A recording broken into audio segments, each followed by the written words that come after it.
You're listening to the Joyful Practice for Women Lawyers podcast, episode 115. Welcome to the Joyful Practice for Women Lawyers podcast. I'm your host, Paula Price, lawyer turned certified executive coach. This podcast was created to empower women lawyers just like you to create a life and practice you love. Join me every week for a break from the hustle so we can focus on you, what you truly want, and how you can create it. If you're over the overwhelm, done with putting out fires, and ready to redefine success on your own terms, you're in the right place. Ready for today's episode? Let's dive in. Hello, my dear friend. Welcome back to the podcast. I'm so delighted that you joined me here this week. When this episode goes live, it will be the first week of August 2023, which means we're about halfway through the summer. Now, before we dive into today's topic, which is all about what to do when you feel impatient, I wanted to share a few words about my thoughts on summer. Now, it may come across as a little bit of a rant, and that's okay. The reason I'm sharing is because I truly do feel this way, and I think there may be others who feel this way as well, but maybe you don't want to say anything because it's not the popular view. Now, I get it. Summer is the time of year that we all look forward to. And yes, absolutely, I love the longer days. I love warm evenings. I love the fresh berries that grow on the bushes near our house, all of it. I love spending more time with my family. I love, in some ways, having less of a predictable schedule. However, I also find that the summers can be really tricky to manage. My kids are they're almost 9 and 11, and they're still doing some camps. I've had more camps in previous years, but the schedules are definitely changing every week, and it means dropping off and picking off at different places. It means that my work hours are becoming less regular. It's harder to plan things. It's hard to know when I'm going to be available for professional work, and I've got vacation in there. And what all of this means, and yes, I know these are first world problems, but what this means is that my schedule is not as predictable as I like it to be. Things are slower at work, which I've designed on purpose. And I find even before I had my own practice, things tended to slow down in the summer, which in some ways is good because it makes it a little bit easier to manage that unpredictable schedule. But I also really like my work and I really like the feeling of being productive. So what ends up happening for me in the summer is I feel a little bit lost. I feel like I'm pulled in a lot of different directions, that there's less predictability in terms of the routines. And then on top of that, I feel like there's this extra pressure that because it is the summer, I'm supposed to be having fun. I'm supposed to be enjoying myself. And I just wanted to have this little shout out, this little mini rant, because I know that there are other people out there who are just like me, who find the summer to be challenging, who are struggling a little bit because there's these additional responsibilities, there's these changes to the schedule, you're still working, but not the same hours, etc. And so I hear you. And hopefully this is a comforting perspective to hear today. If you cannot relate to this at all and you think, wow, Paula does not know what she's talking about, then I'm very glad for you. I'm glad that your summers are truly enjoyable. That's all I wanted to say. Now we're going to move on to today's topic, which is impatience. The reason that I wanted to talk about impatience actually does tie in a little bit with the rant about the summer. That tie-in being that what I can find myself experiencing more in the summer than I do in other parts of the calendar year is that because there's this lack of predictability and less available work time, I find I can get less patient when it comes to the execution of particular tasks. And so this is something that I've noticed in myself recently, and I thought this is a great time to talk about this on the podcast.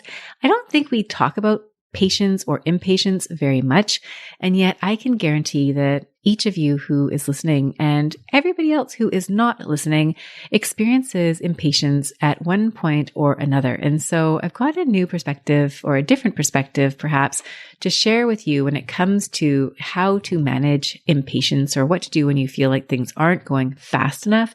And I hope that this message resonates with you and gives you some ideas about how you might want to deal with feelings of impatience as we move forward. So if, for example, you're like me and you're finding that in the summer, you're trying to work with less time and get just as much done, then you may find that there are moments when you struggle with feelings of impatience. And you might think about where this comes up for you. It might be trying to be efficient, right? You want to be efficient, whether you're at work, whether you're at home, sometimes even on holidays. You want others to also be efficient. If it's at work, maybe you're anticipating deliverables and you want those to arrive on time. If you've got kids at home like me, you want them to go to sleep at a certain time. And sometimes you want the results to be instant, right? We kind of go after that instant gratification. And what you might find is that sometimes there's a gap between something happening, like a decision being made. It might be the turn of a document and the completion of a task. And you might find yourself in that awkward in-between stage. I know that's what it's like for me sometimes. An email comes in and I feel like I really need to respond to it right away. And until I respond to that email, it's like an open loop in my mind. I just need to deal with it. Same thing with the turn of a document. So you might find that there are things in your work, things in your life that create that feeling for you where you can't really rest until it's done. And whether it's your job or the job of somebody else, you may have that level of anxiety or impatience until it's taken care of. And it can be really uncomfortable. It can feel very uncomfortable when things aren't getting done, when they're not getting done on time, when they're only getting done part way, for example, and then you need to move on. Now, what we think is the problem here is that things are just taking too long or that you don't have enough time. And I'd love to use an example here. It's a very simple example. It's one that I think we can all relate to, is something that I sometimes feel, not quite as much anymore because I don't drink coffee at coffee shops quite as much as I used to, but I used to pick up coffee on my way into work in a physical office space. And I can remember on more than one occasion feeling very impatient at the coffee shop because I would place an order for my drink and then I would go stand in line behind, I don't know, a dozen people, and it seemed to take forever for my coffee to arrive. And I'd ask you to imagine yourself in that position and what you would be thinking in that moment. Now, some of the thoughts that would come up for me as I was standing in line waiting for my coffee to arrive were things like, this shouldn't be happening. It can't possibly take this long to froth milk. It's not worth waiting. I should just make my coffee at home, or I can just grab a coffee once I'm inside the office. I'm wasting my time. They're wasting my time. I could be spending this time that I'm waiting on so many other things right now. So you can see that these are some of the default thoughts that I have had when it comes to feeling impatient. And I use the coffee shop as an example, as a setting where you can put yourself in that position and imagine what thoughts would come up for you.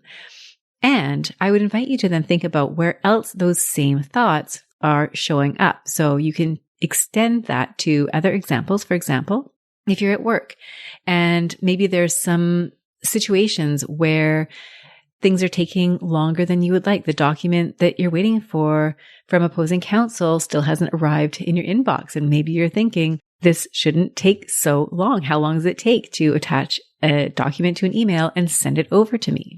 You might be waiting on a draft that your junior is preparing, and you might again be thinking, it shouldn't be taking this long.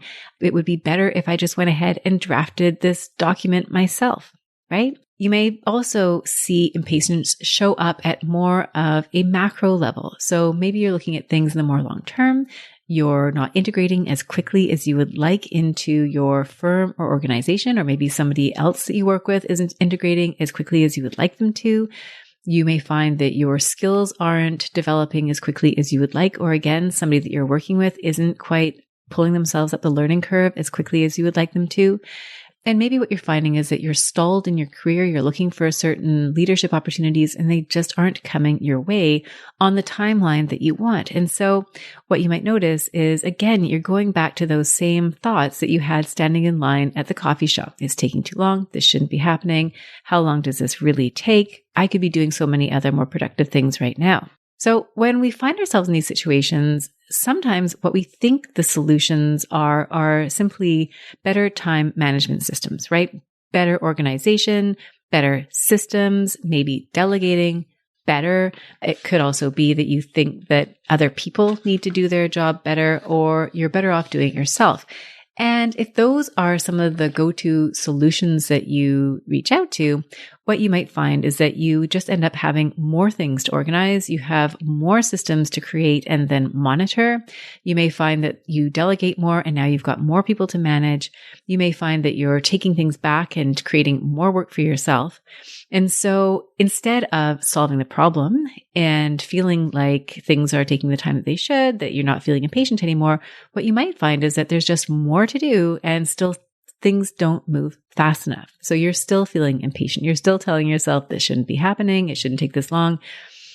I'm wasting my time. And what I think might be useful here is an analogy that I've heard a couple of times. I'm trying to remember. I can't remember where I first heard it, but the idea was that each of us is like an orange. And if you take an orange and you squeeze it, what comes out of the orange is orange juice. Right, orange juice.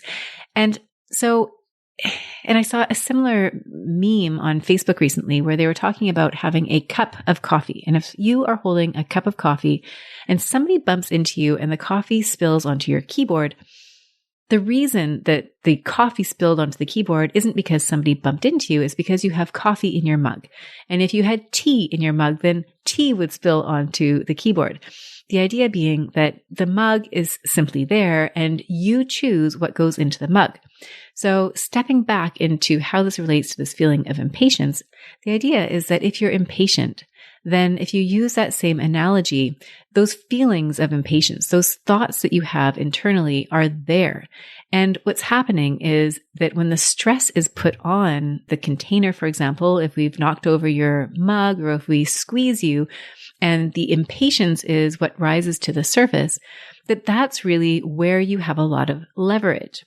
So instead of looking at these problem-solving solutions that are in the nature of time management, for example, what we want to do is focus on the real problem. And so what that means is looking at what the problem really is. And often what the problem amounts to is that there is too much on your plate. You need to pare things down. You need to simplify. And if you look at, there's a book that I started reading quite recently, and it's so good. It's called 4,000 Weeks, Time Management for Mortals. It's by a gentleman named Oliver Burkeman. And it's not so much about creating better systems so that you can manage things on your to-do list. Really, what it's about is figuring out how to be selective about how you use your time. And he uses this really interesting example of saying, if you've got all these emails coming in and you become really proficient at managing your emails, the result is going to be that you're just going to get more emails. And so you don't necessarily want to develop systems that allow you to complete all the tasks on your to-do list, because some of those tasks, some of those emails may not have much significance in the big grand scheme. So what you want to do is figure out how to triage so that you're only dealing with the emails that you really need to deal with. That's kind of where we're going with this. He also talks about how time being limited is part of what creates the value in time. So if we had unlimited time to do all the things we ever wanted to, and our lives weren't just limited to 4,000 weeks or some number close to that, but if our lives were eternal, then there would be no pressure to pick one thing over the other because you would have the time to go through every single email if that's what you chose to do. So the idea here is to start being really selective about what it is that you choose to do. And another example that he talks about in that book, which I thought was so interesting, was this phrase, and I just discovered it last night. He talks about the joy of missing out versus the fear of missing out. And I'm sure you've all heard that concept of FOMO, the fear of missing out. What about the joy of missing out? I mean, what about asking yourself what pleasure you would derive by eliminating things from your to-do list? So I kind of jumped around a little bit here. First, I was talking about the orange and the coffee and sort of that internal, what's going on. And I'm jumping around a little bit to looking at the big picture, right? How can you eliminate things from your day, or how can you not try to get everything done so that you're not feeling like you have to do it all?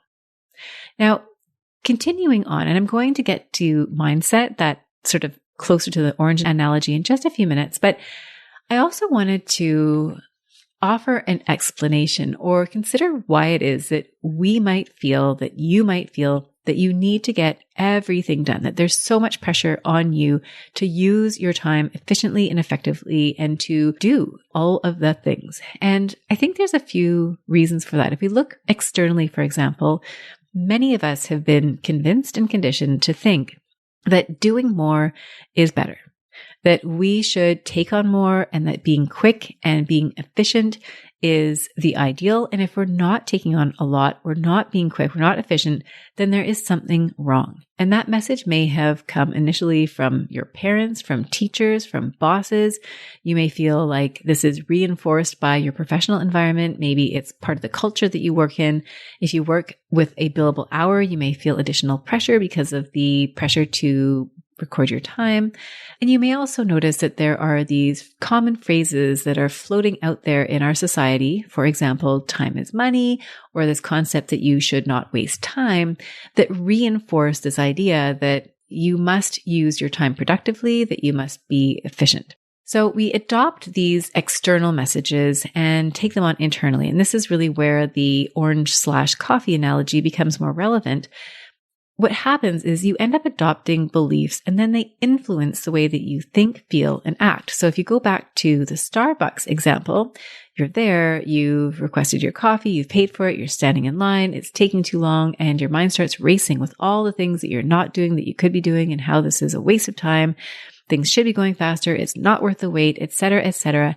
And all of these thoughts that are coming up for you are thoughts that have been conditioned, right? They're conditioned according to what you've been taught by society, by your environment, by your professional environment, all of it.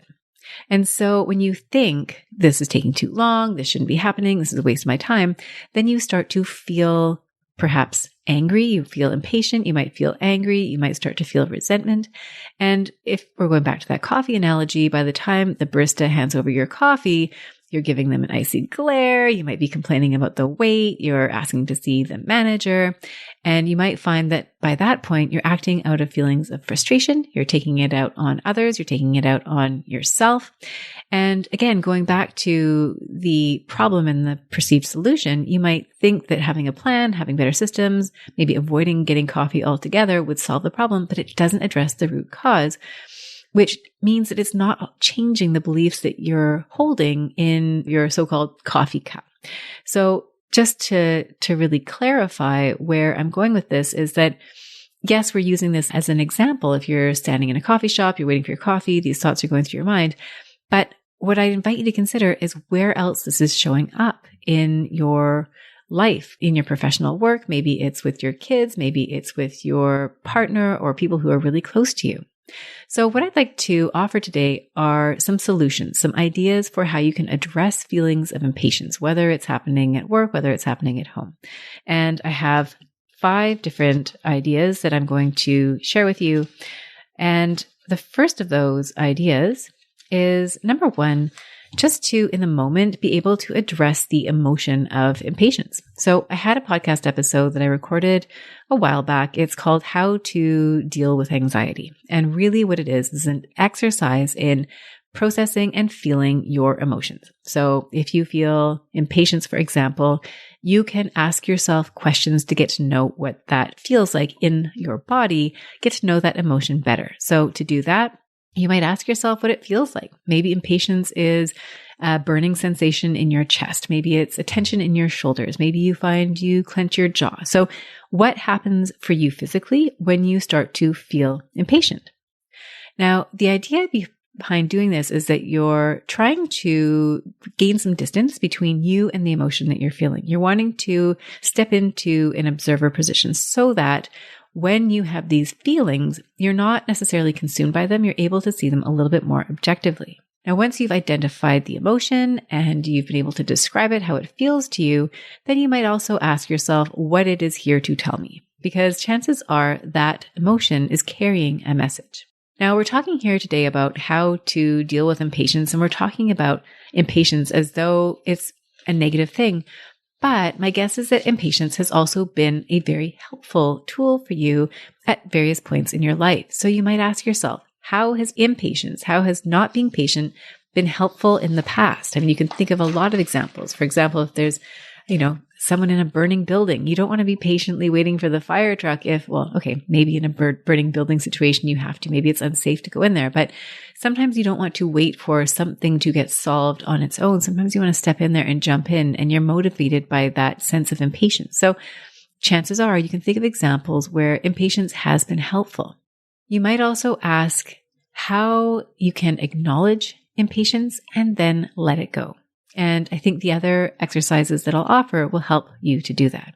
So step one is really just to acknowledge and feel and identify what impatience feels like to you in your body.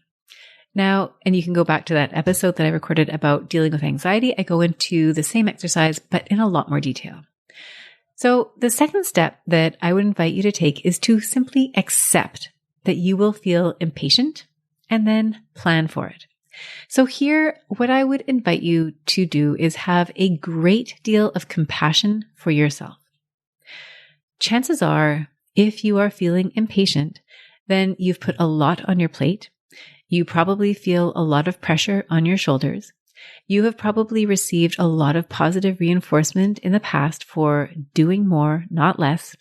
And so if you feel impatient, then please do not judge yourself. Please do not add to your impatience that feeling of self-judgment.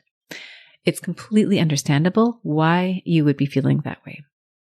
So from there, what we want to do is step into the observer role and ask yourself, what are the situations that trigger me? When do I feel most impatient?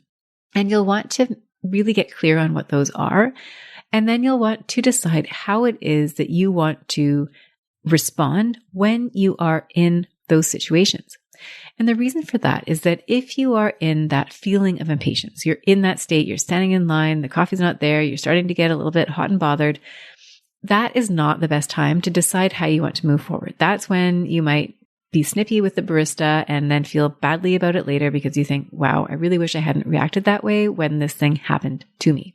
So instead, what we're going to do is we're going to think about how it is that we want to react in the moment. Now, there is more to this than just that feeling of impatience. What really is happening in that moment is that your sympathetic nervous response, so the sympathetic is your stress response. That's the fight, flight, freeze response.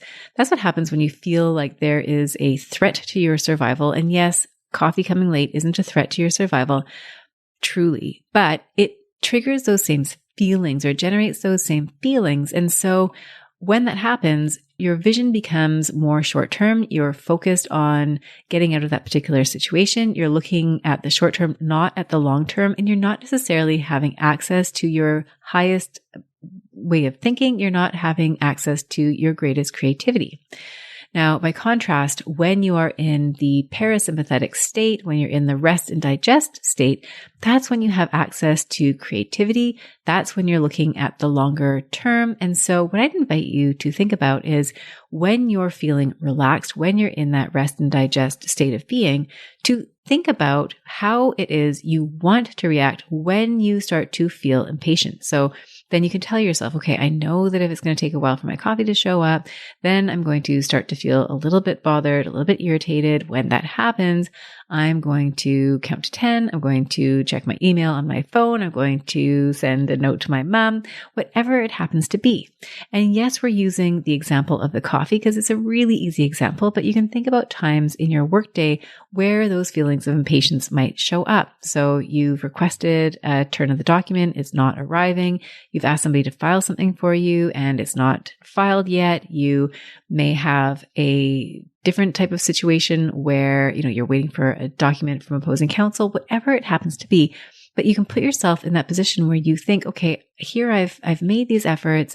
I've done what I could. And now I'm waiting and I'm starting to feel impatient. It often happens when you delegate and the person that you're delegating to hasn't reached that learning curve that you hoped that they would reach yet. So think about how you want to respond in those moments when you know that you're going to feel impatient. So again, going back to step one, that was simply to notice what impatience feels like in your body and to get to know it a little bit better. How has it been helpful? What is it trying to tell you? How can you let it go? Number two is to accept that yes, you are going to feel impatient and we are going to plan for it. Step 3 is to realign your beliefs so that greater patience is your natural response.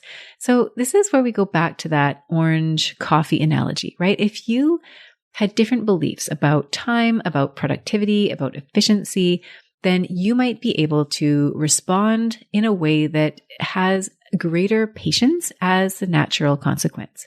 Really, what we're trying to do here is to rewire your neural pathway. So if you have a certain default way of thinking, this is a waste of time, this shouldn't be happening, this is taking too long, it's their fault, they're wasting my time, whatever those default thinking patterns happen to be. And you'll notice them if you start doing these exercises. If you notice next time you're impatient, what is it that you're thinking? This gives us an opportunity to go in at that level and to rewire the way that you might perceive a particular situation. So instead of thinking that it's taking too long, that it should be faster, you might tell yourself, good things take time. I have all the time I need. This is exactly how things should unfold. Time is the secret to overnight success. Now, there's another concept that I would love to share with you that also I learned about in this 4,000 Weeks book. And it's a concept called Eigenzeit, which is a German word. I'm sure I'm mispronouncing it, but you spell it Eigenzeit. And Oliver Burkeman talks about it. He describes it as the time inherent to a process itself. And the first thing that came to mind for me when I heard this word was pregnancy, right? When you have a child and it takes 9 months or 10 months, however long it actually is to fully process that child, you can't rush that process, right? It truly does take the time that it takes. And there are multiple other examples. When you start looking for them, you'll start to see them. A day is going to take 24 hours. Certain things take a certain window of time. And so if you can adopt this perspective that it is simply part of the process, these things are going to take time, the impatience falls away. Your expectations are adjusted and the impatience falls away. So it may be that when it comes to realigning the way that you're thinking about time, it's simply noticing some of the thoughts that you're currently having, some of the beliefs that you currently hold about time, and finding new ones that may be more aligned with patience than what you're currently thinking. So that's step 3. Step 4 is going back to this notion of prioritizing. So I've done an episode on the podcast about setting priorities. Again, we'll link to that in the show notes. And the idea here is to really live out the joy of missing out, right? We talked about the joy of missing out versus the fear of missing out. So how do you actually implement that? Well, the answer there is simply to start setting priorities.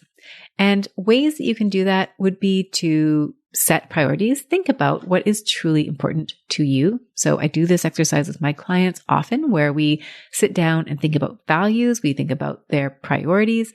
And the thing with priorities is that you are forced to choose. You're forced to make choices. The word priority truly, purely refers to one single thing. We use it in the plural, and that's technically not correct, but I'm going to do it here anyways. I would invite you to identify what the top priorities are for you. Maybe you can narrow it down to 5. You'll have to decide what is best for you. But what you want to do is focus on what really matters to you, because that's going to allow you to start eliminating those things that don't matter. Going back to what Oliver Burkeman said about efficiency and productivity. I mean, do you really want to do everything on your to-do list, or do you want to curate a different to-do list? And I would offer that you want to start curating that to-do list. So you want to prioritize. That's part of step 4. And I'd also invite you to give yourself some milestones. So sometimes it helps not only to have ideas of what you want to do, but also give yourself some timelines in terms of when you want to do them. And here, because what we're talking about is patience and having greater patience, less impatience, what to do when you're feeling impatient, is to give yourself a container. I mean, you might look at your priorities and you might say, okay, this is a project that's going to take me a year to complete. Or maybe it's a shorter timeline, it's a month. But when you give yourself milestones and timelines, it allows you to contextualize what you're experiencing in the moment. And that sometimes can help you rationalize why it's okay that whatever it is that you're facing currently can take as long as it needs to take. It can have that Eigenzeit that it needs. So that is step 4, is setting priorities, giving yourself some milestones. And you might also focus on tiny wins as you get closer to your goals. So now we're going to move to step 5, and this is a very important step. And funnily enough, I think it really is it's almost circular, but the idea here is to practice being patient with yourself. So we talked about, this idea of what to do when you are feeling impatient. And so part of the solution is to actually practice feeling patient. So chances are, if you tend to get that feeling of impatience when you're doing whatever it is, when people are taking too long, when you're taking too long, a project is taking too long, chances are you also feel that way toward yourself. And so practicing patience with yourself is an exercise that will truly help you to increase your patience for others. And it may seem counterintuitive. You may seem like you don't want to do that because if you're patient with yourself, things won't get done on time. But I can assure you that when you start to treat yourself with a deeper level of kindness and acceptance, then the journey itself becomes so much more enjoyable. And you may have heard that expression, there's no happy ending to an unhappy journey. So here what we want to do is really focus on cultivating that patience with yourself, because once you develop that patience with yourself, and as you develop that patience with yourself, you will also extend that patience to others. So, my dear, dear friend, we have completed the 5 suggestions that I have to help you to figure out what to do when you're feeling impatient. So just to review those one last time, number 1 is in the moment to address the emotion of impatience. So again, that's to go and identify the emotion, to notice how it feels in your body, give it a color, a texture, ask it some questions, get to know it better. You want to become conversant with impatience. You want to take on that observer role. The second thing that you will want to do is to know that this is going to happen, be okay with it. You are going to feel impatient and you can plan for that using your highest self. When you are feeling rested and you're not in a feeling of impatient, decide how you are going to choose to move forward when you feel impatient, and then follow through on that ideal that you set for yourself and practice. This will take time. Number 3 is to realign your beliefs so that greater patience is your natural response. So again, this comes down to identifying the way that you think, the thoughts that you have, the beliefs that you hold currently about efficiency and value and getting things done, and what else can you believe that would naturally lead to a more patient response. Number 4 is to learn the art of prioritization. So this does not mean that we're going to take on more and do more and get more efficient at doing that. This means choosing with intention what it is that you want to have on your plate, and then setting yourself up with some milestones, a container, some timelines, so that what happens in the moment feels more secure. You can see how you're going to reach your goal on the timelines that you set for yourself. And then finally, step 5 is to practice being patient with yourself. Yes, it does start with you. And the more you can have compassion for yourself, the more you can extend yourself the grace of being patient, the more you're going to be able to exercise that patience in relation to others. Now, you may need to develop a few skills in order to do this. Number 1 is to develop that skill of greater awareness. You're going to want to become more aware of your feelings. You're going to want to become more aware of the beliefs that you hold currently about efficiency, about value, about self-worth, what it means to waste time. You're also going to need to be willing to explore other ways of thinking. So again, you'll have to think about efficiency, about how long things should take. Is there a time that is inherent to the process itself?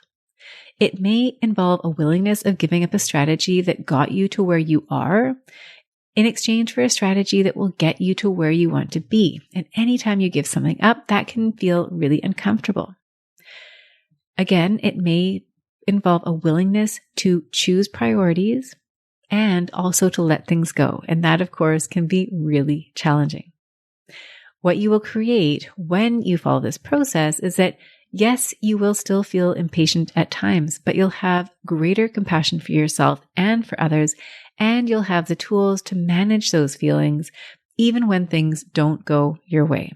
So going back to that barista example, or whatever example resonates with you most, you might imagine that instead of getting upset, instead of feeling impatient, you in the moment get to see what is happening. You process that feeling of impatience. You know how you're going to respond. And maybe it's simply taking your coffee and saying, thank you, have a nice day, whatever that happens to be.